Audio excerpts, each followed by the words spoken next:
Okay, I will be starting with my towel dried hair, and then I'll be using my Suave Captivating Curls Mousse. This is to help with the volume. Alam niyo naman ako, I want volume on my hair, lalo na pag curls ang aking hairstyle. I will be using my W Elite Gold Nano Ceramic Hair Dryer for 75% less drying time. Tapos meron siyang cool shot button, which means pwede ko siyang gamitin ng cool yung air na lumalabas sa kanya since gagamit ako ng iron para ma-prevent yung damage sa buhok. Para mas volumized yung hair, I suggest na yumuko kayo ng ganyan.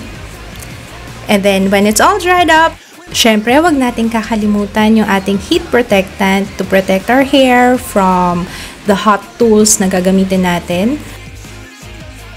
And then I will section my hair into two and then clamp.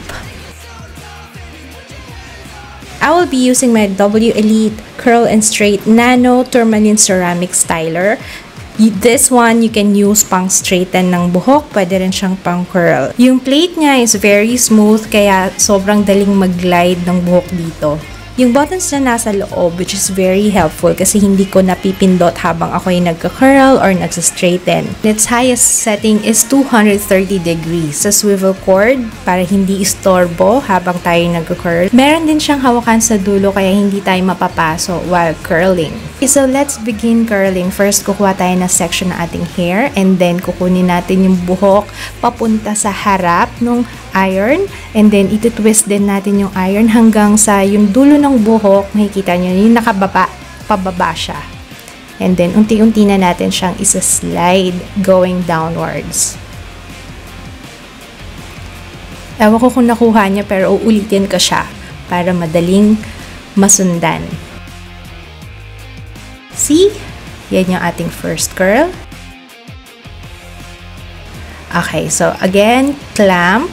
And then, ikot, papunta sa likod. Pwedeng paharap, pwedeng palikod. As long as yung dulo ng buhok is going downwards like this. And then, isa-slide na natin siya dahan-dahan since tight yung curls na gagawin ko.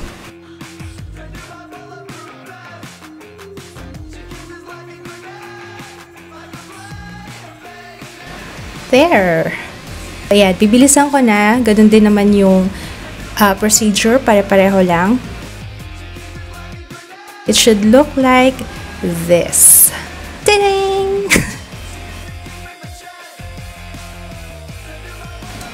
Okay, so let's move on sa top part ng aking hair. Hahatiin ko siya ulit kasi makapal ang aking hair eh. Doon muna tayo sa kabilang side. Mag-concentrate. Brush muna para matanggal yung tangles. And then clamp.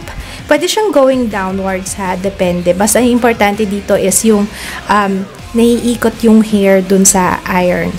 Like so. And then sa front part, kailangan away from the face yung pagkaka-curl.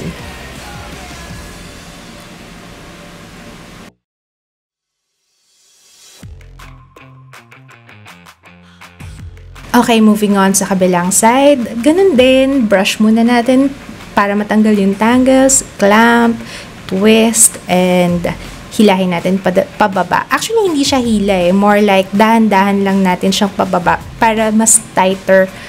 May word bang tighter? Mas tight yung curls. And then, sa front part, away from the face.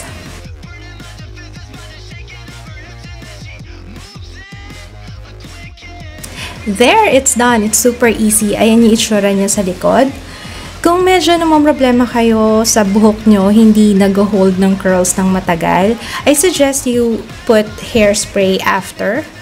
I'm using my Pantene Pro V hairspray.